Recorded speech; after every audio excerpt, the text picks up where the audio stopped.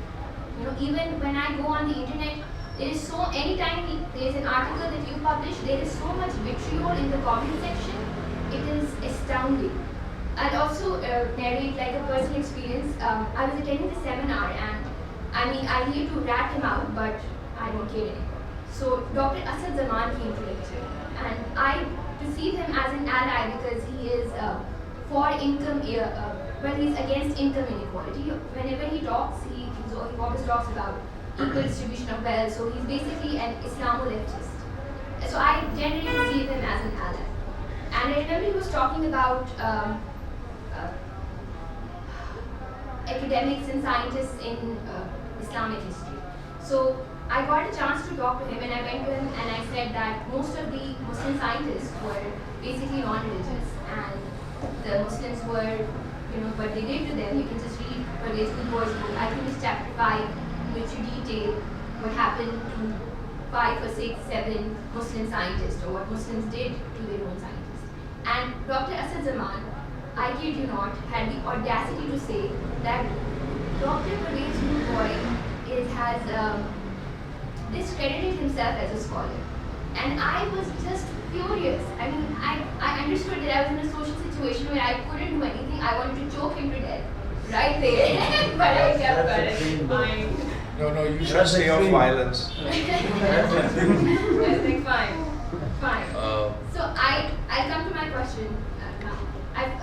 The question I want to ask is, I believe that your position on Pakistan's nuclear arms is that we should completely dismantle our nuclear weapons. Is that correct?